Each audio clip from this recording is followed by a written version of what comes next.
Hello, Harriet Gordon here, and today I'm going to talk to you about wise mind. And what do we mean by that? Wise mind is one of my very favorite things to reference, and it comes from dialectical behavioral therapy.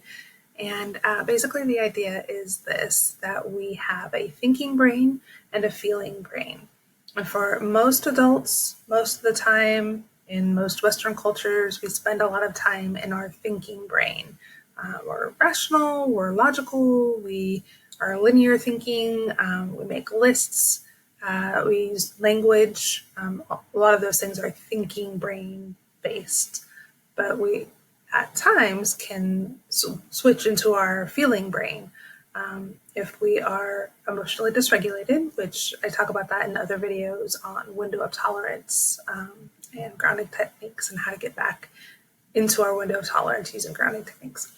But when we are upset, frustrated, mad, sad, scared, etc., our feeling brain then kind of goes to the driver's seat.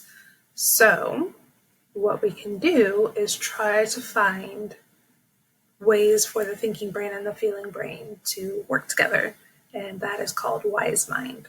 So we're taking kind of like the best of both worlds, the linear logic and the feeling, emotional, abstract, creative feeling brain, and how can they work together and find something that fits both needs.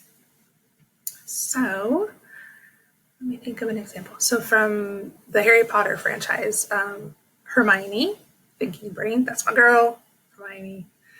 She's always in the library looking for the answers. Harry is symbolic of the wise mind. Ron is more of the feeling brain. He's quick-tempered. He's reacts emotionally. I think that's probably why he had the biggest emotional reaction to the Horcrux when they were all taking turns wearing it. Anyway, spiders. When they were in the devil's snare, he was the first to panic. Anyway, lots of examples of Ron being more like the feeling brain, Hermione being more the thinking brain, and Harry is able to kind of have a foot in both worlds. He's able to balance the two very well.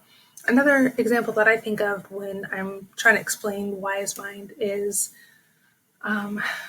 say a parent is with a child in the toy store aisle of a store, and the parent knows like they just need to pick out one gift. They're going to a birthday party. They need to get it and go because they're running behind on time or something. And the kid, let's say, preschool-ish age, just wants to play, sees all those toys. I want, gimme. I want to, play and investigate, and kids are more often in their feeling brains. But the parent who's like, no, we got to keep a schedule. No, kid has a tantrum. Oh, big meltdown, which actually is they're emotionally dysregulated. They've got really big feelings that they're having a hard time staying within their window of tolerance. So the adults who's more in the thinking brain can respond in a couple of different ways. One is, stop crying or I'll give you something to cry about, or it's not worth crying about, we gotta go, or basically really dismissive of the kid's feelings and, let's get it together, let's get going. And that seems to be a lot of the ways that adults respond to their own feeling brain. It's like, I don't have time for this. I don't have time for you to have your little tantrum. So let's go. Let's keep going. More helpful is if the parent, the thinking brain, gets down on the same level with the child, like connects with the feeling brain, connects with the child. What do you need right now? This is really hard. I see that it's really hard for you. You're having really big feelings. Yeah, I know. I get sad too when I can't do something that I want to do. Like really empathetic, really validating. And an adult can do that with their own feeling brain. Like, man, I'm having a hard time. This sucks. I need a break. And then once the kid or the feeling brain is more regulated, more calm, more settled, back in the window of tolerance, maybe the kid is sniffling a bit, but, still upset, but is more responsive and interactive with the parent, then they can work together. They can figure something out. Like the parent can say, okay, we can carry one toy around the store, but we've got to get going to the front. And when we get to the front, we have to put the toy down. But you can pick one toy to play with for now, if that's what they choose to do.